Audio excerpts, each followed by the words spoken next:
எல்லாருக்கும் வணக்கம் and welcome back to my channel. இந்த வீடியோவில் என்ன பார்க்க போறோம்னா என்னுடைய மார்னிங் டு ஈவினிங் வரைக்கும் என்னென்ன பண்ணுறேன் அப்படின்றத இந்த விளாக்ல பார்க்கலாம். அதுக்கப்புறமா மார்னிங் பிரேக்ஃபாஸ்ட் செய்கிறது, அதுக்கப்புறம் லஞ்ச் ப்ரிப்பரேஷன், அப்புறம் ஈவினிங் ஸ்நாக்ஸு, ஒரு சில ஒர்க்ஸ் எல்லாம் இருக்கும், அது எப்படி போயிருக்கு அப்படின்றத இந்த வீடியோவில் பார்த்து தெரிஞ்சுக்கலாம். என்னோட வீடியோ ஃபர்ஸ்ட் டைம் பார்க்குறீங்கன்னா மறக்காமல் சப்ஸ்கிரைப் பண்ணி பாருங்கள். உங்களுடைய கருத்துக்களை கமெண்ட் பாக்ஸில் தெரிவிங்க. வாங்க இந்த வீடியோக்குள்ளே போகலாம். இந்த வீடியோ வந்து செவ்வாய்க்கிழமை காலையில் எடுத்துகிட்டு இருந்தேன். என்னைக்கெல்லாம் வேலை ஜாஸ்தியாக இருக்குது, சீக்கிரம் எந்திரிக்கணும்னு நினைக்கிறேனோ அன்றைக்கி தான் கரெக்டாக லேட்டாக எழுந்திருப்பேன். ஒரு 7:30 மணிக்கு மேலே தான் எந்திரிச்சு குளித்து ஃப்ரெஷ்ஷாக ஆகிட்டு வரதுக்கு 8:30 தாண்டிடுச்சு. வந்ததுமே ஒரு டீயை போட்டு குடிச்சிட்டு காலையில் பிரேக்ஃபாஸ்ட்டுக்கு வந்து நைட்டே ஆப்பமும் கருப்பு சுண்டலும் ஊற வச்சுருந்தேன். ஆப்பா மெஷர்மெண்ட் நான் சொல்லிடுறேன். 1 கப் அளவு பச்சரிசி, 1/2 கப் உளுந்து, 2 டேபிள் ஸ்பூன் அளவுக்கு வெந்தயம் சேர்த்து 4 வாட்டி களைஞ்சி ஊற வச்சுக்கலாம். வேணும்னா கொஞ்சமாக பழைய சாதம் சேர்த்து நைஸாக அரைச்சி வச்சுக்கலாம். இப்போது கடலைக்கறி பண்ணுறதுக்கு கடாயில் 1 டேபிள் ஸ்பூன் எண்ணெய் ஊற்றிட்டு வரமல்லி, சோம்பு, பட்டை, கிராம்பு, ஸ்பைசஸ் எல்லாத்தையுமே கொஞ்சம் கொஞ்சமாக சேர்த்துட்டு லைட்டாக வறுத்ததுக்கப்புறமா இஞ்சி பூண்டு அதையும் சேர்த்து நல்லா வதக்கலாம். 1 கையளவு சின்ன வெங்காயம், 1 கையளவு தேங்காய் அதையுமே லைட்டாக வாசனை வர வரைக்கும் வறுத்து ஆற வச்சு மிக்ஸி ஜாரில் அரைச்சி எடுத்துக்கணும். இப்போ குக்கரை வச்சுட்டு 2 டேபிள் ஸ்பூன் அளவுக்கு எண்ணெய் ஊற்றிட்டு சூடானதுக்கப்புறமா ஸ்பைசஸ் போட்டு கட் பண்ணி வச்சுருக்க பெரிய வெங்காயத்தையும் சேர்த்து நல்லா வதக்கிக்கலாம்.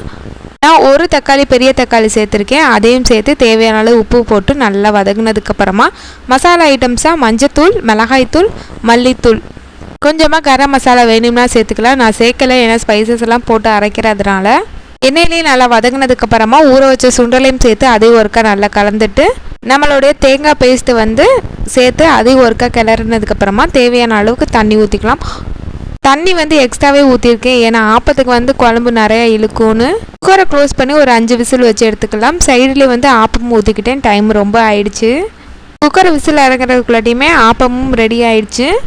இந்த டைம் ஆப்பம் வந்து கரெக்டான தண்ணி பக்குவத்தில் இருந்து, ஏன்னா எப்பயுமே கொஞ்சம் தண்ணி அதிகமாயிரும் இல்லைன்னா கெட்டியாக இருக்கும், அந்த அளவுக்கு சரியாக வராது. இந்த டைம் பர்ஃபெக்டாக இருந்துச்சு. குழம்பு விசில் போகிறக்குள்ளாட்டியுமே ஓப்பன் பண்ணியாச்சு, ஏன்னா ஹஸ்பண்ட் வந்து சாப்பிட்டு கிளம்புற அளவுக்கு டைம் இல்லை, சரின்னு சொல்லிட்டு டக்குன்னு ஓப்பன் பண்ணியாச்சு.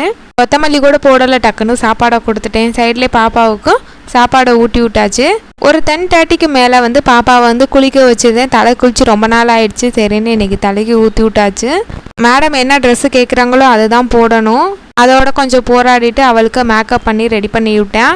பாத்திரம் ஒரு சிங்க் ஃபுல்லாக சேர்ந்து போயிருந்துச்சு, கையோட அதையுமே வாஷ் பண்ணிவிட்டு நானும் கொஞ்சம் ஃப்ரெஷ்ஷப் ஆகிட்டு வந்துட்டேன். பாத்திரம் விளக்கும் போதே சாதத்தை வந்து வேக வச்சுருந்தேன். சாதம் நல்லா வெந்துருச்சு. சுண்டல் குழம்பு வந்து லஞ்சுக்கும் சேர்த்து தான் வச்சுருந்தேன், அதனால் குழம்பு இருக்குது. ஃப்ரைக்கு மட்டும் வெண்டைக்காய் ஃப்ரை பண்ணிக்கலாம்னு சொல்லிட்டு அதை குட்டி குட்டியாக கட் பண்ணி ஃப்ரை பண்ணிட்டேன். கொஞ்சமாக ரசமும் வச்சுருந்தேன். எல்லாமே ரெடி பண்ணி முடிச்சாச்சு. ஃபெஸ்டிவலுக்கெல்லாம் மாவு குழம்பு போடுவோம். அதை வந்து நான் சடனாக ஊற வச்சு அரைச்சி போடுவேன். அது எனக்கு கொஞ்சம் டைம் இருக்கும், சம்டைம்ஸ் மறந்துடுவேனா, அதனால நான் இந்த மாதிரி அரைச்சி வச்சுக்குவேன். உங்களுக்கு யூஸாக இருந்தால் ட்ரை பண்ணி பாருங்கள். பச்சரிசியை வந்துட்டு நல்லா கழுவிட்டு 4 மணி நேரம் ஊற வச்சு நெய்ஸாக இந்த மாதிரி மிக்ஸியில் சேர்த்து அரைச்சி எடுத்துக்கலாம்.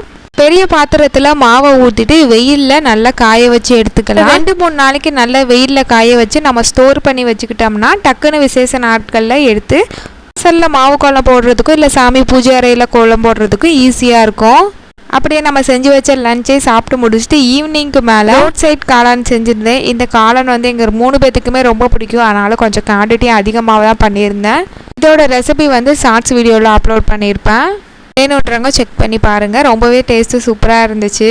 ஈவினிங் ஸ்நாக்ஸ் எல்லாம் சாப்பிட்டு முடிச்சுட்டு துணி நேற்று துவைச்சது சரின்னு இன்றைக்கி மடித்து வச்சுட்டேன். இந்த துணி மடிக்கிற வேலை மட்டும்தான் எனக்கு கொஞ்சம் பிடிக்காத வேலை, மிச்ச வேலையை கூட நான் கொஞ்சம் இன்ட்ரெஸ்ட்டோடு செஞ்சுருவேன். இப்போ அந்த ஜிப் கவர் வேறு வாங்கியிருக்கனால எல்லாத்தையுமே அழகாக அந்தந்த இடத்துல அடுக்கி வைக்கிறது எனக்கு இன்னும் பெரிய வேலையாக இருக்குது.